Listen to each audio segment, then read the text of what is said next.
ایران کے بادشاہ نے 2 عیسائی جاسوس بھیجے، کہنے لگا ذرا پتہ تو کرو مسلمانوں کا رات کا طریقہ کیا ہے، میں صف بندی کراتا ہوں۔ وہ ساری رات صف بندی کراتا رہا، 2 جاسوس آئے مسلمانوں کی معلومات کرنے۔ معلومات کر کے جب واپس گئے تو حضرت عمر فاروق رضی اللہ تعالیٰ عنہ کے سپاہیوں کو دیکھا، غور سے پلٹے تو بادشاہ کہنے لگا کیا حال دیکھ کے آئے ہو؟ کہنے لگا سارے مسلح پہ بیٹھے ہوئے ہیں، جتنے گھنٹے ہم وہاں رہے ہیں مجاہدین مسلح پہ رہے ہیں، یوں لگتا ہے جیسے ان کا دنیا داری سے کوئی تعلق۔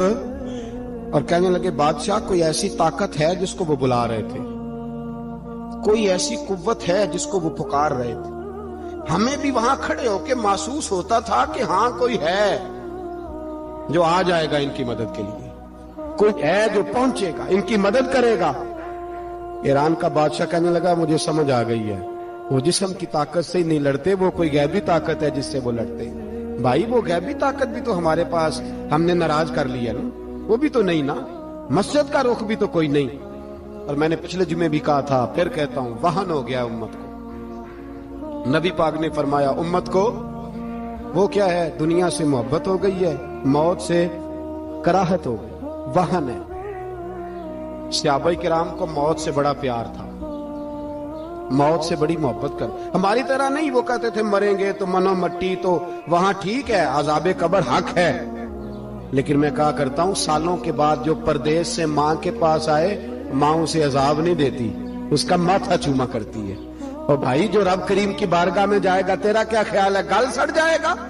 مدینے والے حبیب نے فرمایا قبر المومن روضۃ من ریاض الجنہ، فرمایا میرا مومن جب قبر میں جاتا ہے تو اللہ جنت کے سارے دروازے کھول لیتا ہے، وہ تو اللہ کی رحمت میں پہنچتا ہے۔ کون کہتا ہے مومن مر گئے، وہ تو قید سے چھوٹے اپنے گھر گئے۔ کون کہتا ہے قبر میں عذاب ہے تو صرف عذاب ہی ہے، ہاں مجرم کو سزا ملے گی، لیکن مومن ہمیشہ جہنم میں، وہ بالآخر جنت میں جائے گا، بالآخر جنت میں جائے گا۔ اور کسی درویش نے بات کی، وہ کر کے چلے گئے، بر کمال ہی کر گئے، کہنے لگے دوزخ میں میں تو کیا، میرا سایہ نہ جائے گا، کیونکہ رسول پاک سے دیکھا نہ جائے گا۔ نبی پاک سید عالم علیہ السلام کے غلام تو دیکھو نا، ساری زندگی عمر فاروق بخاری پڑھو تو صحیح، ساری زندگی عمر ہر نماز کے بعد کہتے تھے اللہم ارزقنا شہادت فی سبیلک، اللہ بسترے پہ موت نہ دینا، موت مجھے شہادت کی دینا۔ حضرت سیدنا مولا علی شیر خدا کرم اللہ تعالیٰ وجہ الکریم ساری زندگی کہتے رہے اللہ، علی نے میدان میں عمر گزاری ہے، اسے شہادت کی موت عطا فرما۔ وہ بھائی یہ تو شہادتیں مانگنے والے۔ حضرت امام حسین میدان کربلا میں کھڑے تھے، شمر کہنے لگا حسین تیری چاروں جانب موت ہے، آپ فرمانے لگے تجھے ابھی ہمارا پتہ ہی نہیں، موت سے تو ہمارا پیار چلتا ہے، اور فرمایا یہ شہادت تو ہمارا پیچھا کرتی ہے، پہنچ جاتی ہے جہاں ہم ہوتے ہیں، موت سے ڈرا رہا ہے۔ مسلمان کا مرنے کو دل نہیں کرتا، ورنہ وہ اتنی بڑی کوٹھی میں کون رہے گا؟ مرنے کو دل اس لیے نہیں کرتا کہ وہ جو 6 کروڑ 10 کروڑ ڈالر لوٹ کے رکھے، مر گئے تو کھائے گا کون؟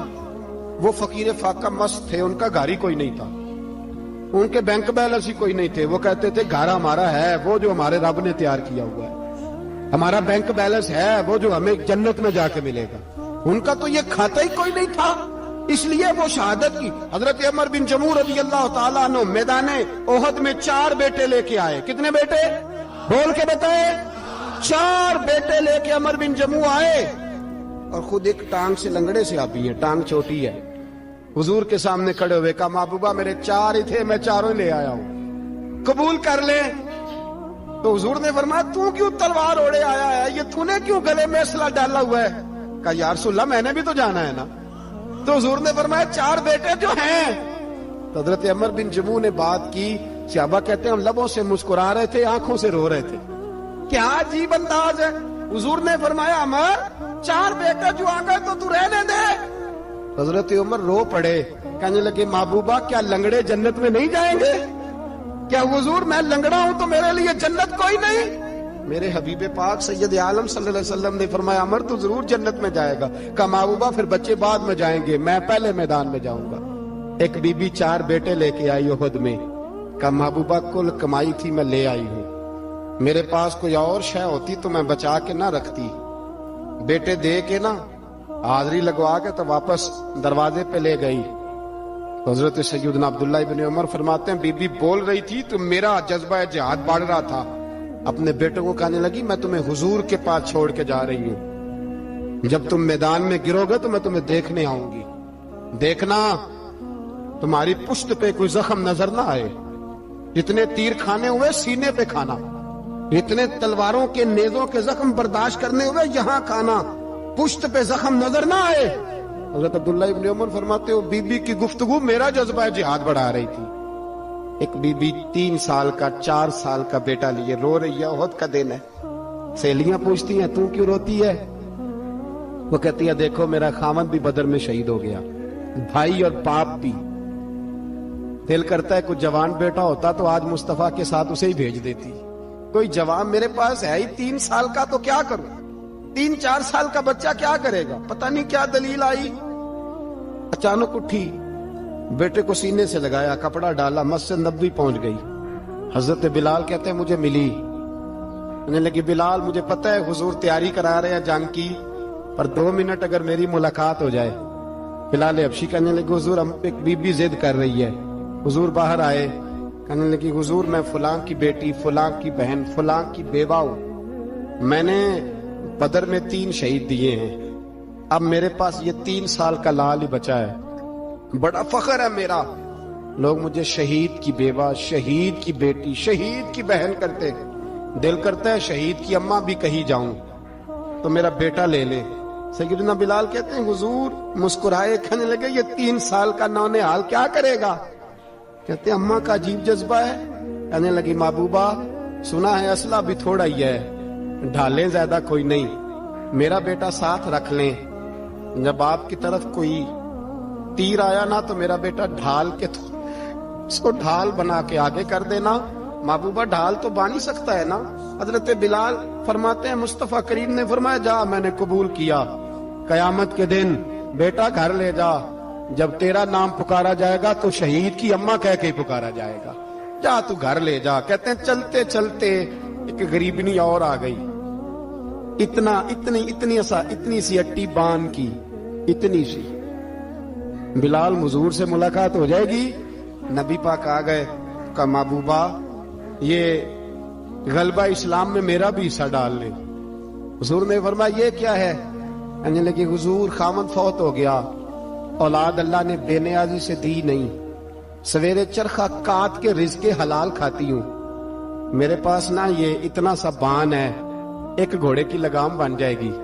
محبوبہ حصہ تو ڈال جائے گا نا دین کے لیے, میری قبولیت ہو جائے گی. میرے حبیب نے ہاتھ اٹھائے اور دعا مانگی, کہے اللہ جتنا تو میدان کے مجاہدوں کو اجر عطا فرمائے اتنا اس غریبنی کو بھی عطا فرما. حضرت عمر فاروق رضی اللہ تعالیٰ عنہ رات کا وقت چہرے پہ نقاب ڈال کے گلی میں گھوم رہے. میں بھی گلی میں نکلتا ہوں, آپ بھی نکلتے ہیں, لیکن مقصود یہ ہے کہ ذرا پتہ کریں باہر کی ہوا کیسی ہے. مقصود یہ ہے کہ پتہ کریں کہ آج برگر کس دکان کا اچھا ہے, معلومات کریں کہ محلے کی سیاست کس رخ جا رہی ہے. وہ بھی نکلتے تھے, لیکن مقصود یہ نہیں تھا. مقصد سمجھ گئے تھے نا, وہ اس لیے نکلتے تھے کہ پتہ کروں کوئی دکھی تو نہیں, کوئی تکلیف میں تو نہیں, کوئی آزمائش میں تو نہیں. دیکھیں نا کام وہی ہے, میں بھی کرتا ہوں, آپ بھی کرتے ہیں, ساری دنیا کرتی, لیکن وہ ایکم احسن عملا, کردار کس کا ستھرا ہے, ذہن کس کا اونچا ہے, ذوق کس کا بڑا ہے. زندگی وہ بھی بتا گئے, ہم بھی گزار رہے ہیں, لیکن وہی کمزور باتیں اور وہی روایتی گفتگو اور وہی لب و لہجہ اور وہی دنیا داری کے مخصوص سی ہماری گفتگو, فلاں کیا کر رہا ہے, کہاں پہنچ گیا. اگر پیسے کسی نے نہیں کمائے تو کہاں نکھٹو ہے تب نہیں کمائے, اور اگر زیادہ کما لیا تو کہنے لگے 1 نمبر طریقے سے تو نہیں کمائے جا سکتے, یہ کوئی غلط رستہ بڑی گفتگو ہے بس, نشستن گفتن برخاستن. تو اعلیٰ کام اعلیٰ کردار ان لوگوں, حضرت عمر گزر رہے تھے تو غلام ساتھ تھا. ایک شخص کو دیکھا کہ مدینے کے باہر خیمہ لگایا ہوا ہے, بھئی خیریت ہے, یہاں خیمہ کو لگایا؟ کہنے لگا امیر المومنین سے ملنے آیا, رات ہو گئی تھی تو سوچا یہیں قیام کر لیتا ہوں, صبح ان سے ملوں گا. تو فرمایا اندر کسی کے درد سے کراہنے کی آواز آتی ہے. کہنے لگا میری بیوی ہے اور بچے کی ولادت کا وقت آ گیا, تکلیف میں. حضرت عمر دوڑے گھر گئے, اپنی اہلیہ سے کہنے لگے نیکی کمانے کا ارادہ ہے؟